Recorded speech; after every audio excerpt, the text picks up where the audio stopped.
Good evening. I'm Crimson with Shine a Light in the Dark, and I'm here with the amazing Carlos from Shadowdance, and he is going to do us the wonderful pleasure of giving us a little moonlight tonight.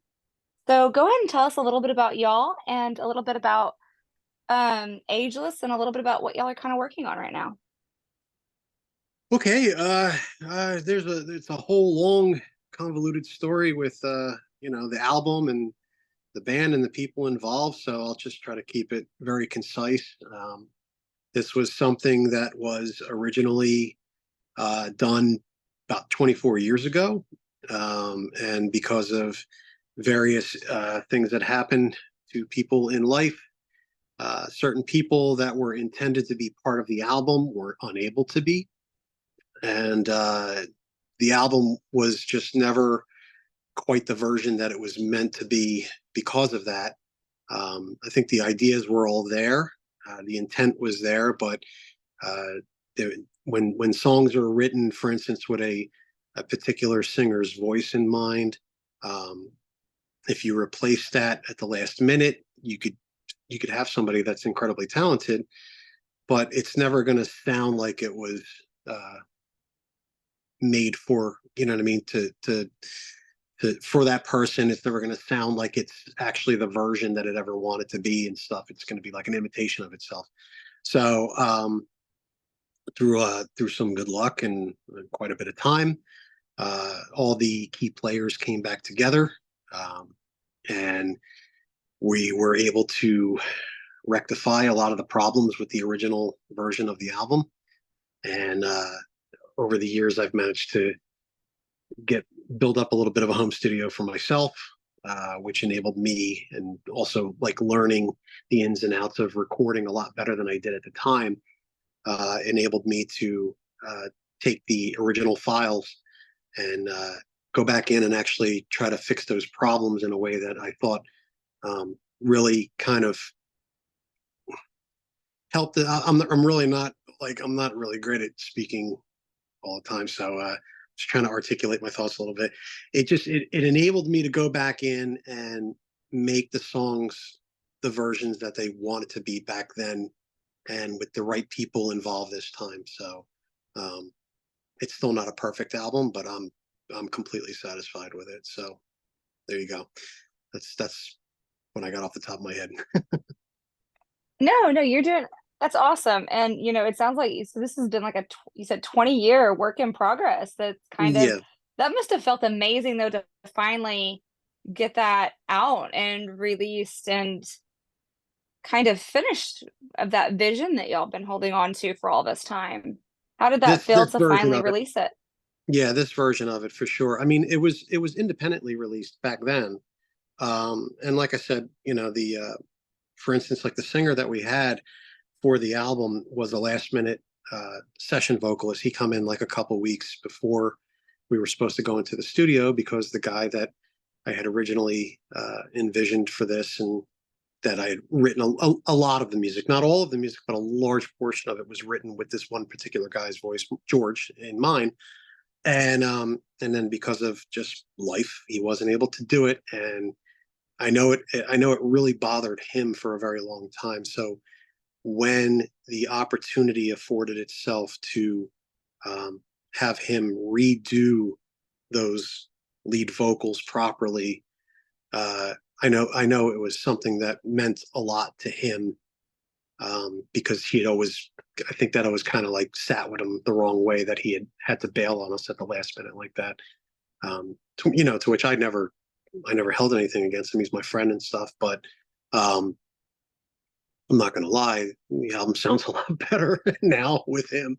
So I'm happier for it as well. And I think anybody else who was involved with it back then versus involved with it now, I've even people that aren't in the band anymore are just giving it high praise, and they're like, this is how it was supposed to sound back then. So yeah, I'm pretty thrilled with how it finally came out.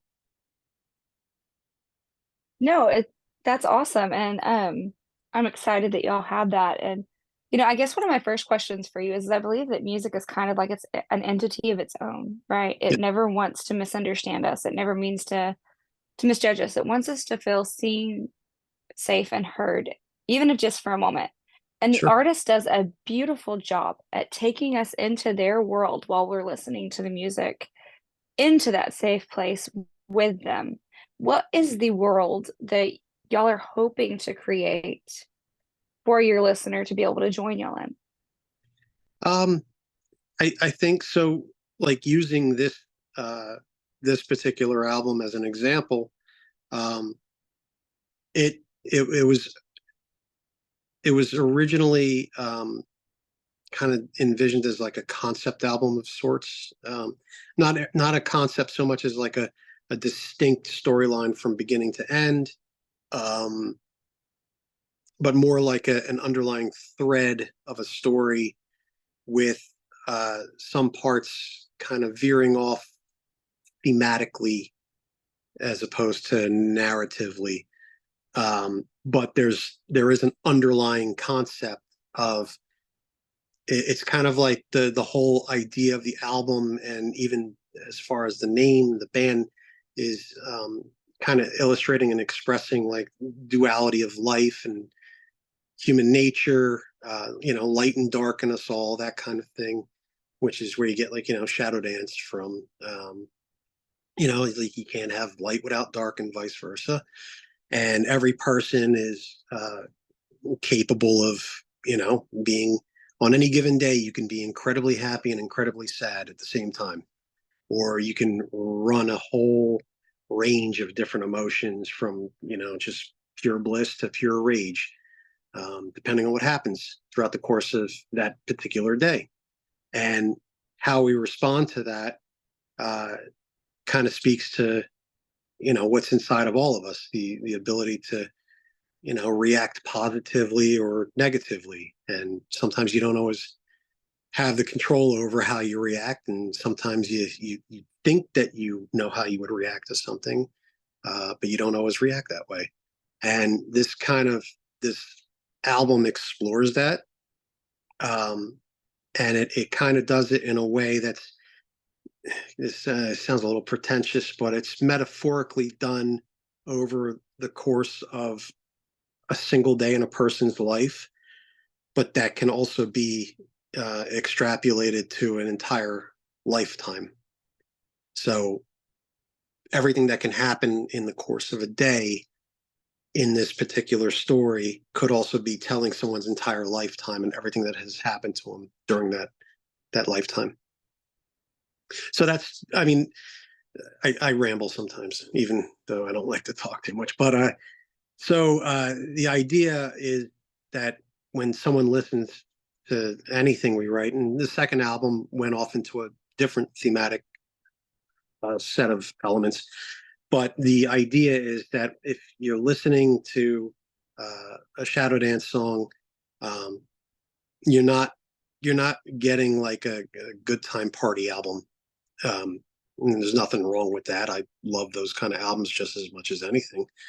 But that's not what this is about. Just, I think the idea is none of us ever intended to write something like that. So we never tried to force that into anything. So I think the best thing you can ever do with anybody who might possibly be interested in your music is to just write honestly, and the people that will relate to it will gravitate to it. And there you go. I, no, I could not agree more with what you said. Like at the end too was about that authenticity. I think that as souls we all search for that authenticity. And one Mm-hmm. of the things that I really loved was the vibe of like the alchemic properties of the dark and the light that were constantly kind of coming up, and like that transmuting of like, and that neither is good nor bad, and it's a lot Mm-hmm. of it is our perception and how we um perceive it. And I heard you mention a couple of times that that wasn't kind of what y'all originally, like it just kind of came to that. So like what was that writing process like for y'all? And like what did that look like? Did y'all have any idea kind of what y'all wanted, or what was that process? It completely natural. I hate the phrase organic, but completely organic. There was never a point where even with the original versions of a few of the songs, a handful of the songs on the album are even a fair bit older, going back to the mid 90s when the drummer and I first started collaborating, and kind of like the precursor, first inception of Shadowdance. And we had the original versions of about 4 different songs that appear on the album. And we were just writing from a position of being, well, in my case, in my early 20s, and his case, his late teens, and just enjoying the idea of writing some music that wasn't being written by anywhere within 100-mile radius of where we're from. So that was pretty much it. Always had like a deep respect and love for, especially at that time period, for the European style of metal in general, and rock. And I think that, with certain exceptions, I think there was always far less posturing from that end of the ocean. So they tend to write things in a more authentic manner, and I guess people just kind of, that's why like the bands that are big in Europe have stayed big in Europe, that kind of thing, because they built that fan base from the start by just being, we are what we are, and whatever style that is, that's cool. And that's how we started out. It was just a mutual appreciation and love for, random bands that we were either already fans of or we were discovering together at the same time, but also our backgrounds. And like I was born in '74, so I still remember when a lot of stuff that uh, recently became cool again was cool the first time, like Queen. And a lot of that style kind of seeped into the way I try to write things, to kind of put my own spin on things, at least back then. And the drummer Jason, his folks, his father and his father's twin brother, especially, those guys the music that they would create, those two guys, sounded like every hit song that should have been on the radio back in the late '70s. That's how talented they were, and he absorbed all of that. So despite there being like a 5-year age difference between the two of us, we both kind of had the exact same background musically, and we wanted to try to bring that into the music that we were trying to write at the time, which is what eventually became this album. And I love it again too, how you were talking about, like, how a lot of the bands over there, there was never like this front. There's like, we are who we are, and it drew in those authentic listeners that really wanted to be a part of that and wanted to follow that. Right. And so I have to ask, because you said that, there's that 5-year age gap. So you said you were, I think, in your 20s and he was in his teens. So Mm-hmm. like, where do you find like your personal like catharsis? Is it when you're writing the music, when you're listening to it, when the album's released? Like, where does your catharsis happen during the process? Uh, I mean, I can't speak for anybody else, but for myself personally, it's usually at the when I know I'm like really close to the finish line of the creative process, the writing of it and um, the recording of it. I love writing. I enjoy it. It's fun and it's challenging, but it's not necessarily cathartic, because when I'm writing, I don't really know what I'm trying to get out. So I'm just enjoying what I'm hearing, and I just piecing things together, and I experiment, and I get the sounds that I hear in my head, or luckily sometimes I stumble on ones that I didn't intend that are even better.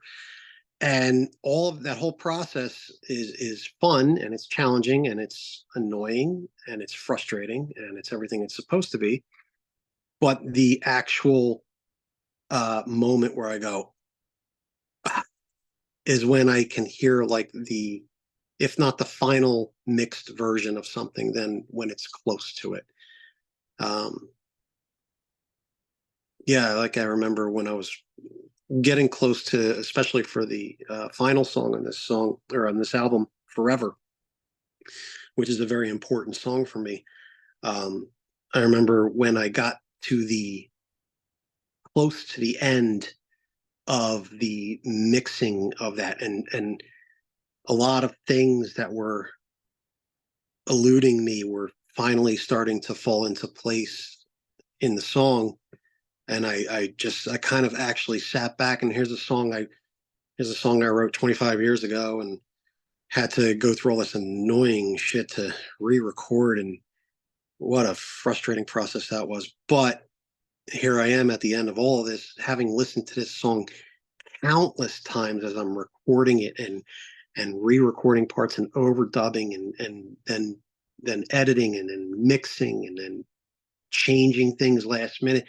And after all that, I sat and I put on my best set of high grade studio headphones and I cranked it. And I was completely immobile for the entire 9 minutes of it, because even though it wasn't fully finished, it was so close that I finally had that moment of like, holy shit, I can breathe. This is what I wanted. So yeah, for me personally, that's when it really kind of, I can like let it go.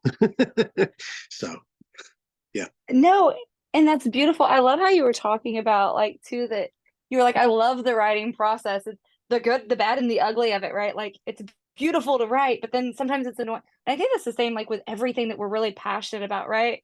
Like when it's Anything you care flowing, about. it's right, like that it's beautiful and it's like doing what it's supposed to do. And then every once in a while it's like, but like it sounds like, you do have you you had that beautiful moment of catharsis like when you were almost done.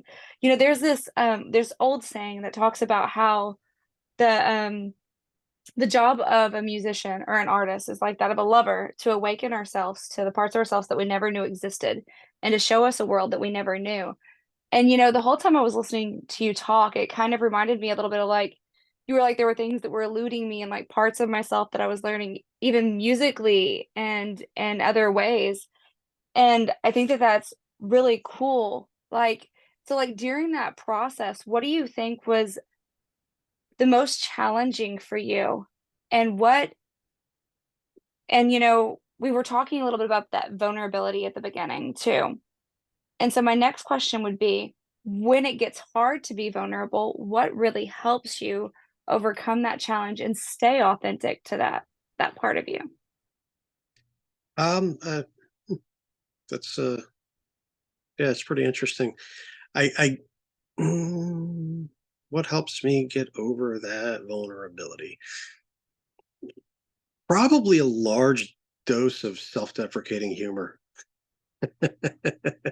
um, I just I kind of convince myself that no one gives a shit anyway. So, and then I get over it, and I go, okay, cool. I don't have to worry about it because nobody's really going to care anyway. So, it helps helps me uh, helps keep me out of my own head too much. If I find myself going down that particular kind of rabbit hole when I'm writing something or composing something, it doesn't happen very often. I'm not that deep. So I like to, maybe I like to think I am sometimes, but I'm not. I'm a pretty simple lad. So, but I do. I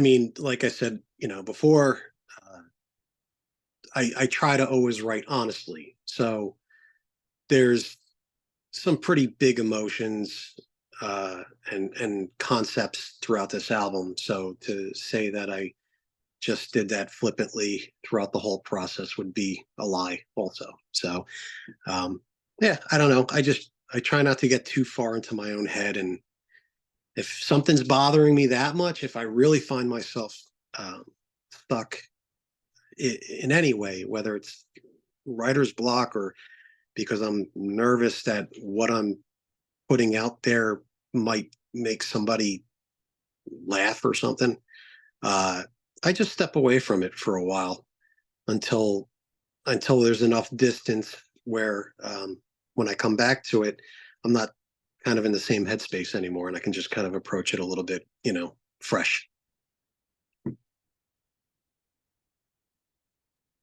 Yeah, no, that makes complete sense. You Yeah, give it's a, yourself a little bit of a break. mhm. And I heard you. I love what you said though at the beginning. You're like a little bit of self-deprecating humor, and I think that that's important sometimes too. Like as artists, right? Not to take ourselves, like to have that seriousness and that vulnerability, but like not to the point to where it stops us from being able to be like who we are, right? Right. Um, I always make a joke that talks about how like you know, as a therapist, I'm bound by one person per hour per time. But as an artist, y'all aren't bound by time and space. Like as of right now, you could be having a healing session with someone you've never even met, but they're acutely aware of who you are. Like it's so funny. Like my daughter, she's always had a little bit of problems like expressing herself emotionally. And so what she does is she'll find a song and she'll slide it to me and she'll be like, "Mom, that's what I'm feeling. That's what I'm feeling right now."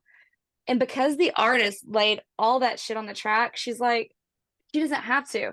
And she still gets to feel like this strength and like and also she'll be like, I learned so much about myself that I didn't even have the words to say. And so I've always thought that that was so beautiful how an artist actually in music because it speaks to our souls so differently. Like it's almost like like when you listen to music that you can't even understand the words to yet and it almost Mhm. awakens and you like understand exactly what it's trying to say to you. Mhm. And so I guess I want to lead up with that question is at its core component, what is music to you? And what does it mean to you? Um, mm, hmm.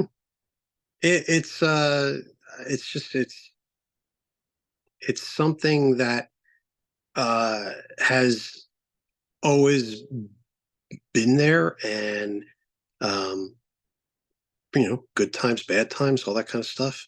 Um, I guess some people get real heavy into sports. Some people get real heavy into uh, I don't know, some other type of pastime or interest, writing, you know, like poetry, things like that.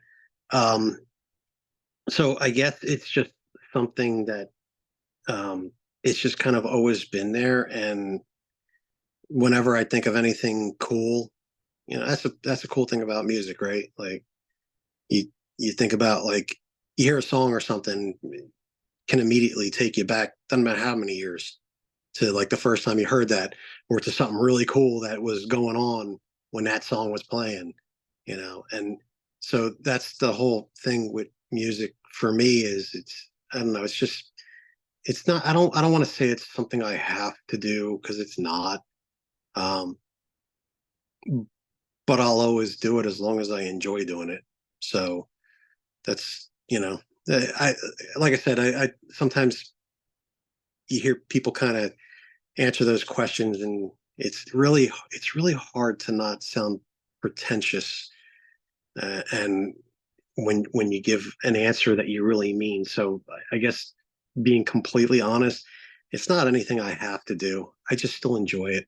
So as long as I enjoy it, I'll keep doing it. The moment it gets to the point where the cons outweigh the pros of it, um, I'll just play more video games. No, no, that's fair because like when you were saying that, I think as long as like you were saying, like that love for it is still there, that's where that authenticity comes through and that connection and that desire and even like the inspiration comes through to still do it. And, so I kind of want to take you back even a little bit further to, you know, essentially talking about like the pros outweighing the cons and stuff, the life of a musician can be challenging, especially like putting their music and stuff out there. When did you know that music was the art form that you wanted to use to express your soul to the world? And how did that come to be? That's actually a little easier to answer. I mean, so again, I've always had an appreciation and enjoyed music, especially like metal and rock. And I even had my one uncle um, used to he forced me to start listening to like classical music and learning to appreciate classical music and stuff, and even other types of music. But um, so throughout all that time, this is when I was really young too. It's not that I was ever thinking, oh, I want to go play an instrument of some kind. It was just enjoying music, learning it, and then when I was about 13, um, Keeper to Seven Keys one from Halloween came out, and I was actually already a fan of them. But when that album came out, there was a song called "Twilight of the Gods" from written by Kai Hansen when he was in the band at the time. And the first time I heard that, I was like, I think I might want to like learn how to play guitar, because it just struck a chord, because there was something about, here is all this metal that I've always kind of had in the background, at least for a very long time. But then here's also this almost classical aspect, which made me, you know, think like my uncle and stuff like that, and the appreciation he forced on me for classical music. And it was shortly after that, like maybe no, so it was the next year that Keeper of Seven Keys 2 come out. And then by the time I was done listening to that album, I was like, that's it. I'm gonna go play. I want to play guitar. I want to learn how to play guitar. I want to do that. I want to do that. So yeah, I had a guitar a couple months later, and that's where that all started. And that whole, the desire to do that come from those, mainly those two albums, but mostly just from that dude Kai Hansen. So he's probably that guy's probably more directly responsible for me attempting to play guitar than anything else. So yeah, that's where it all comes from, I guess, for me. I'm not No, even that's sure if I answered your question. beautiful. Huh? I'm not even sure if I actually answered your question.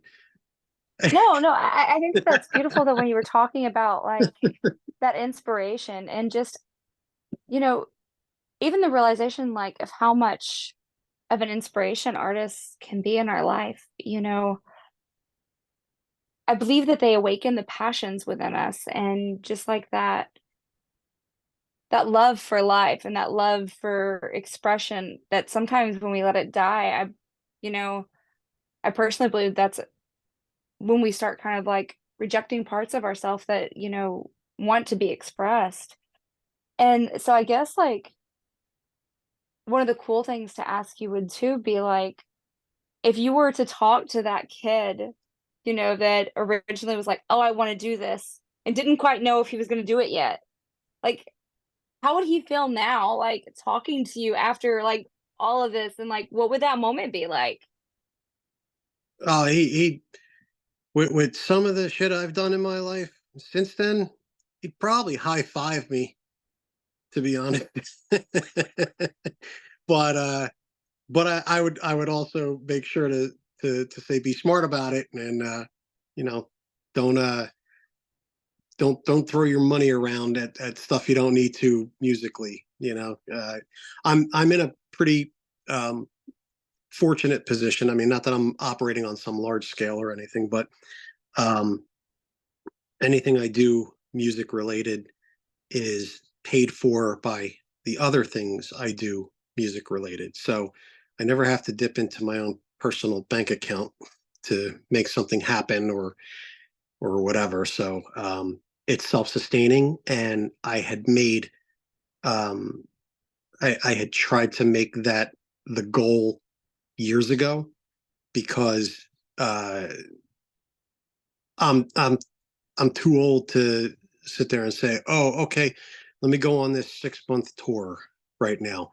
Unless I was going to come back with a couple $100,000 after that 6 month tour, you're not getting me on that 6 month tour. Not for a $20 a day per diem, and you know, uh, 2 showers a week, and coming home with $50 at the end of the week. profit. Not happening. I've already kind of done that. Not on, not for 6 months, but did a couple of small mid-sized tours, and the first one came home completely broke even, and that was considered a success. So after that, I was like, yeah, I gotta be smart about this. So that's that. Yeah, I would say that to my my dumb 14-year-old self. I would say just you know, be smart about where your money goes with this. You can do it, and you can have a lot of fun doing it, and you can create some hopefully really cool shit along the way, and meet a lot of really cool people along the way, and maybe more than a few assholes along the way. But it'll all be worth it, as long, and you'll be happy as long as you can also eat whenever you want. So don't let Yeah, yourself. no, that is completely valid and fair. And so I guess like even like going a little bit deeper into that too, like what advice would you have for newer musicians to be able to kind of like gain that balance or to kind of find that way to where, like you said, they can not constantly be either in this loss or being able to eat when they need to or barely making it past. Like, what advice would you have for them that you wish you may have known at the very beginning that you could It, give newer artists? it's yeah, it's a little that's a little difficult, because then I would be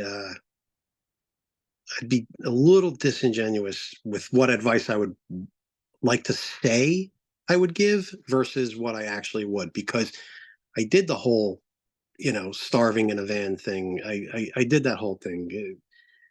So for me to say, make sure you don't do that, well, that's, you know, do as I say, not as I do kind of thing, and that wouldn't be cool either. All I could say is just it's kind of like there's a for like carpenters and woodworkers, and it's measure twice, cut once.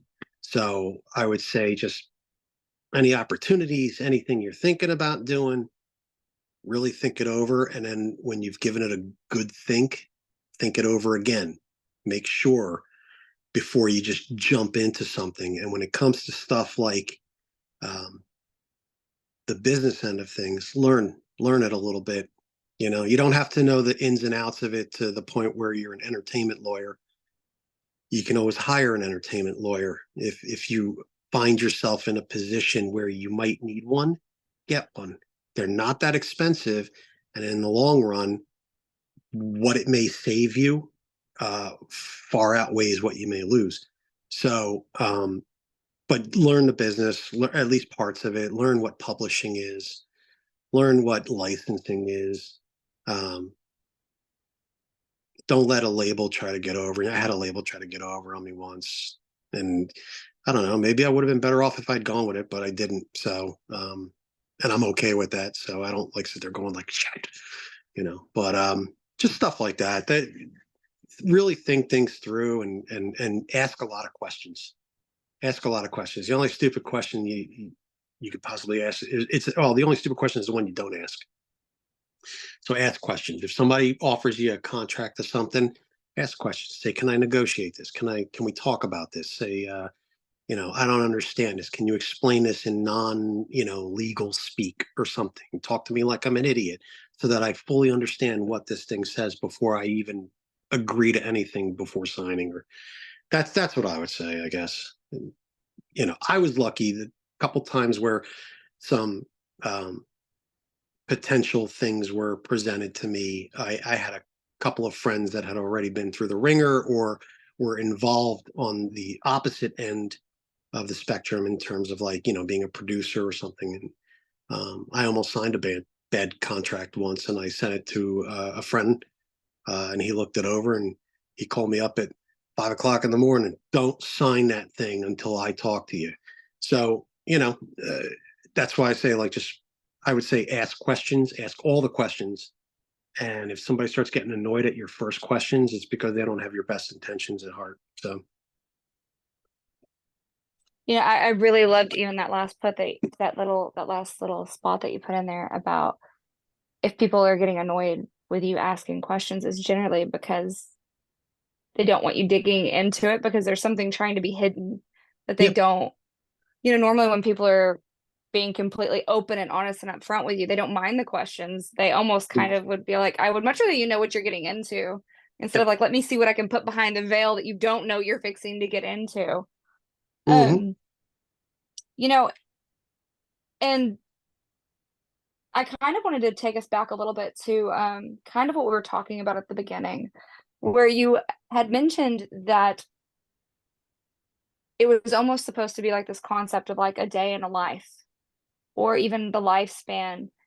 What was kind of the inspiration behind that? Like, was there a specific event or something that really kind of inspired y'all to want to speak about that and really connect with your listeners in that way? It again, that's just how it came about. The the uh, the handful of songs that were from an earlier version of the band, um, they connected to themselves, and but the way they connected, it kind of felt like a little bit of an incomplete story. So when I started writing the remainder of the album, I was kind of just sort of like filling in the blanks between those first handful of songs that we had. And as those spots were getting filled in, um, there was a bit of a narrative flow. Like, okay, well, this song is about this, and then this song is about this, and now I got these two songs in between that are new to bridge these. What are they about?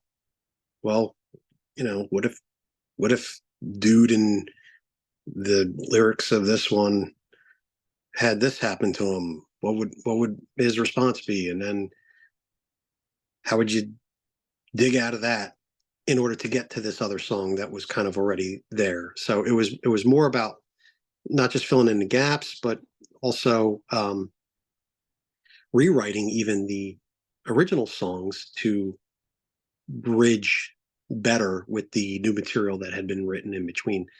It was a little confusing, but so yeah, it wasn't something that was intentionally done. It just developed along the way. But because those initial songs already kind of had a bit of a short story intertwined, I guess. And I guess just because they were they were written more in a like almost like a storyline kind of fashion. Um, so it wasn't like, woohoo, Saturday night. Yeah. It was like my drummer smoked a big fat joint and just started writing his version of where his soul went. And then that became, well, why did it go there? Because I was happy that day when I smoked that big joint. But but then I came home and found out this, and God damn it, I was pissed. And so it just that whole thing started kind of developing just from stuff like that because he actually the first couple songs he wrote the lyrics to.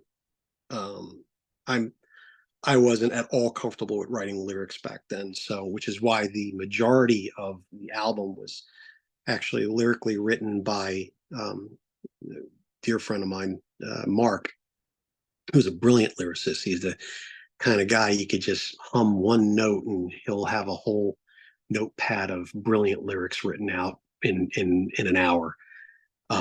So based off of those few songs that already had those lyrical ideas, I went to Mark with all the new material and I said, "This is what I'm thinking. This song musically makes me feel kind of like this, and narratively, we're trying to get from this to this. Help." And so he wrote the melodies were a, a, a mix of him and I I think more like a like 60-40 him, maybe a little bit more. But a lot of times I would go to him with one of these songs and say, okay, I have a title, I have a concept behind it of how it's bridging these other things. Help me out lyrically. And then he just, boom, he knocked out like all these fantastic lyrics.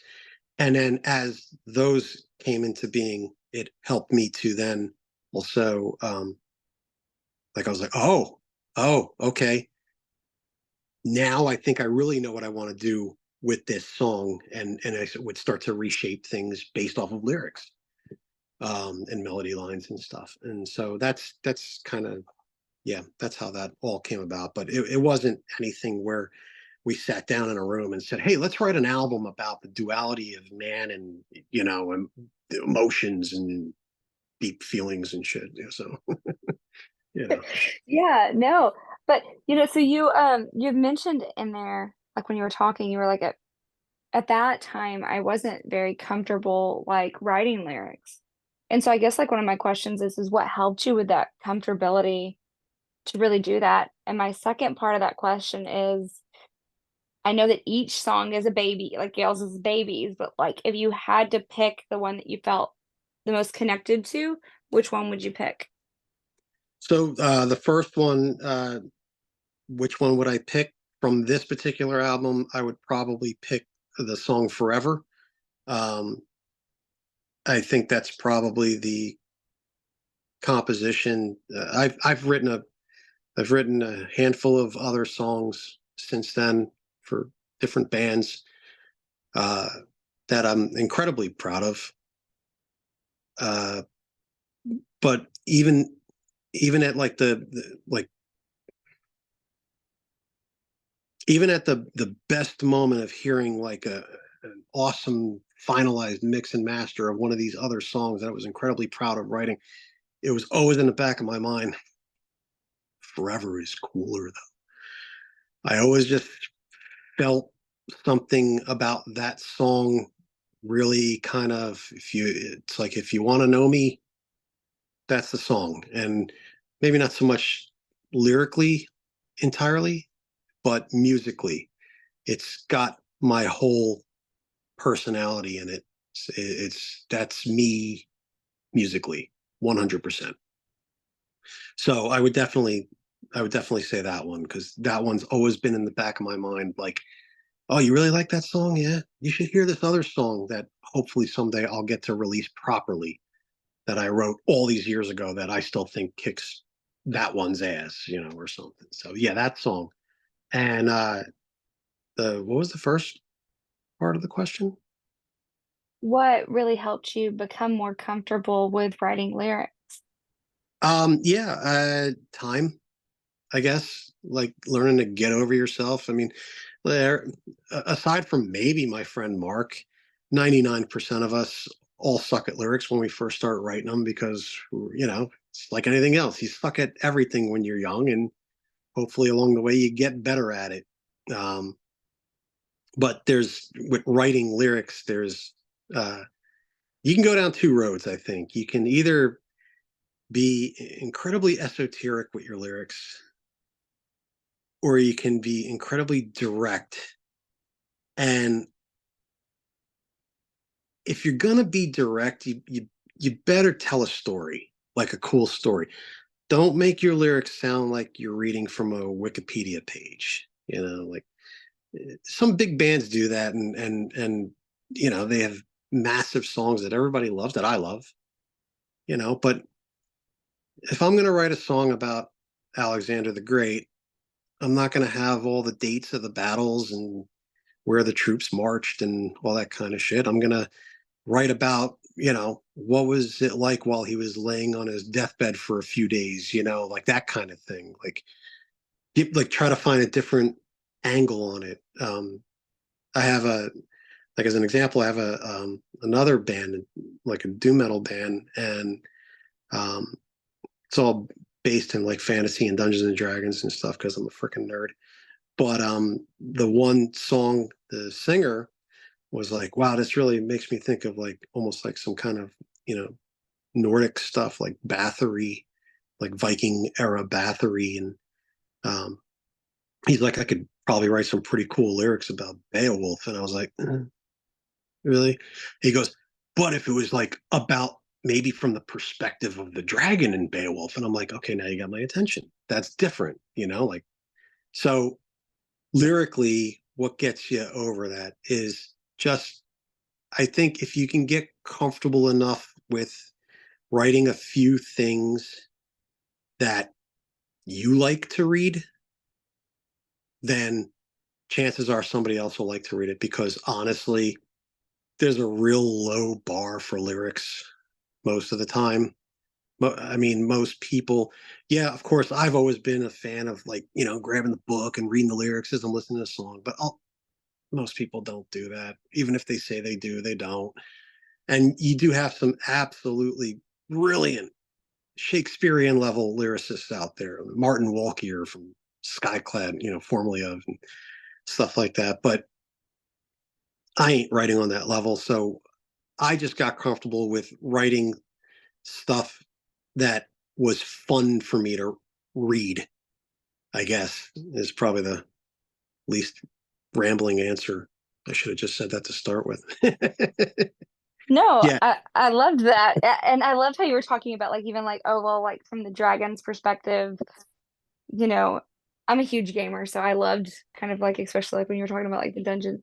Like I have my Great. little Zelda tattoo right here. Ah, Like okay. I've got gamer tattoos all like no, I'm a huge gamer, but no, I loved that. And I loved how you were talking about like really taking it from that place that's authentic and like real to you and like what because I feel like, we can all do something, right?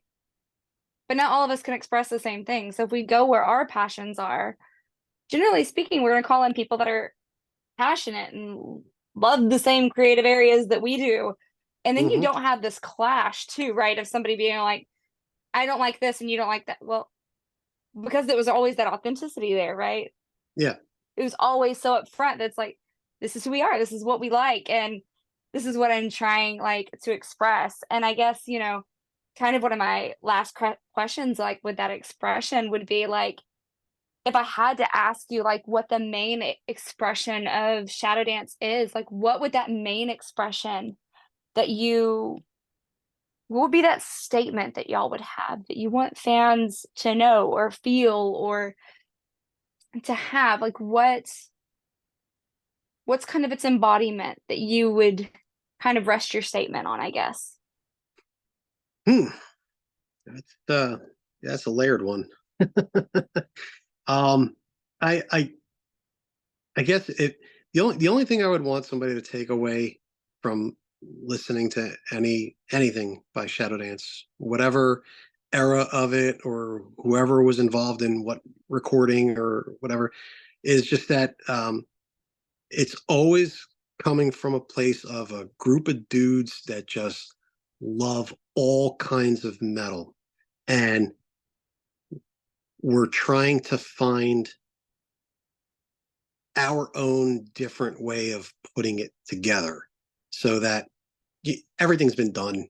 Nothing is wholly unique. So all you can really hope for is that you find a really cool combination of things that everybody's already heard before and put your own twist on it. So now it sounds like they haven't heard it quite like that before. So by that, I mean, so it, like, for instance, okay, I guess when writing the music for that for Ageless, at any given moment, if you were to look at what I was listening to while writing that, you would get equal parts Edge of Sanity, Emperor, Saigon Kick, Prince. So it just, and it's like, okay, so why does it sound like, in this song, why does it sound like Gamma Ray, Land of the Free? Because I was listening to it at the moment. I wasn't copying it, but it found its way in. And I'm sitting there going, well, what would happen if Jason Bieler from Saigon Kick and Kai Hansen had too many beers together and wrote something, and that's what I'm trying to do, is find that really weird twist in the music. I mean, the last band I was in, uh, we did, this was a great little high point for me. We did the one song, and I got my solo, and in the middle of it, and nobody recognized it at first, so I got away with it, which was cool. But I actually got to sneak in uh, a real famous lick from the song Purple Rain in it during my guitar solo. And it went by completely unnoticed. And I was like, you know, and then it come out, and then my buddy just randomly was like, dude, dig the Prince part. I'm like, finally someone heard it, but nobody else in the band had heard it. So again, I'm going off the rails, but basically, I just would want people to hear it and go, you know what? I can tell that this is a, a bunch of dudes that just really like metal and rock, and are just and are really varied with what they love in metal and rock, and so am I. And so I can appreciate that. That's what I would want somebody. This is for the person out there that can blast Wasp and then go blast Styx. That's what this is for. It's for that person. Everybody's welcome, but it's for that person. So there you No, go. That's I, all. I love that. And I even love how you're talking about like how you got to sneak that little part in where they almost had to like decode it and you're like, I'm waiting on it, but like Melissa, like Oh yeah. I really I love that. Because I think that, like you were saying earlier, like kind of everything's been done to an extent, but like there also that perception like of the uniqueness of how we perceive it and intertwine it and move it and meld it, and it makes something like really cool.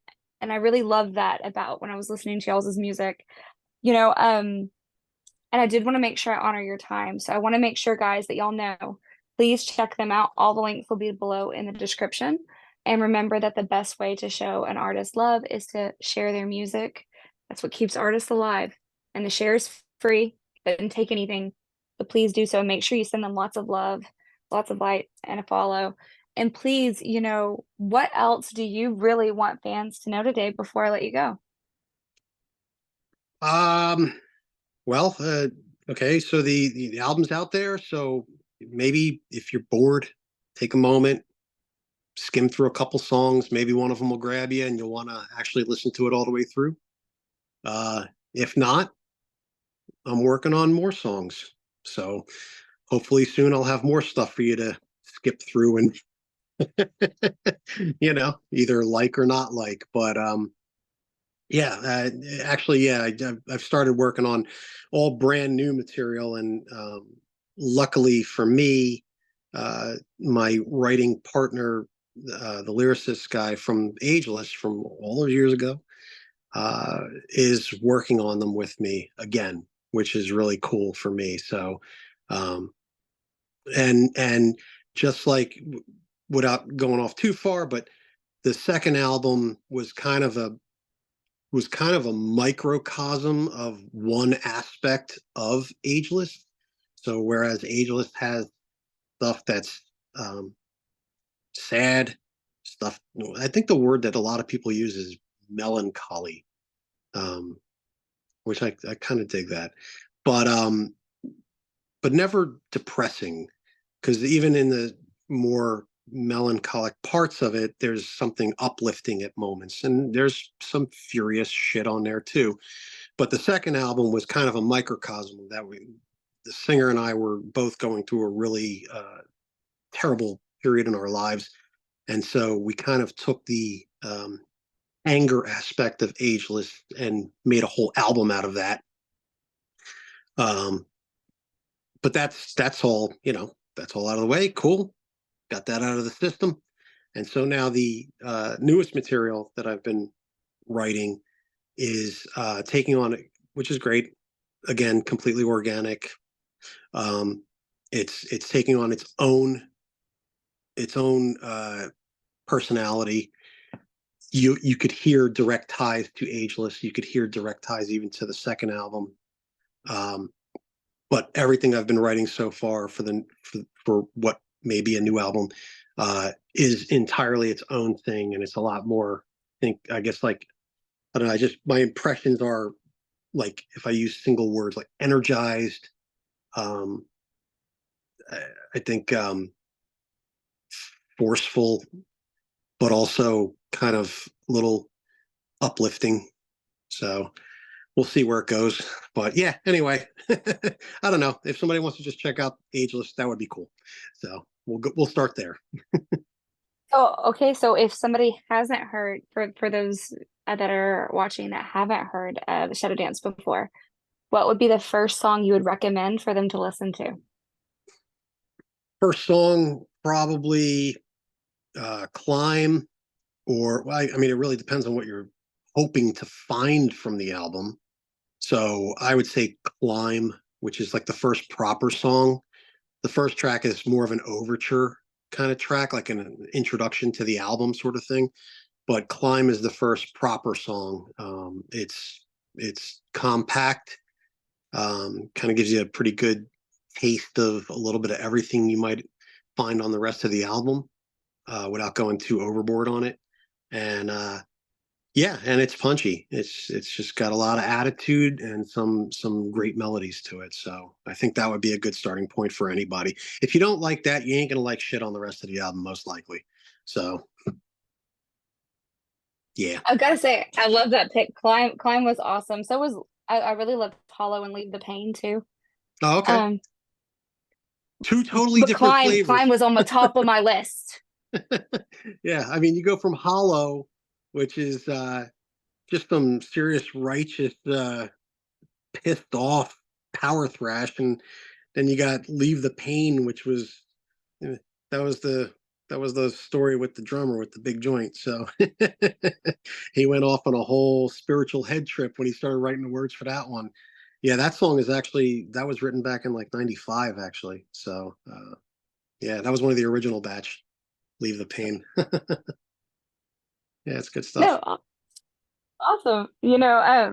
I love that. And guys, make sure y'all check those out. Check out Climb. Let us know what you think. And again, it was so amazing to speak with you this evening. Thank you so much for your time. I truly appreciate you and thank you for everything.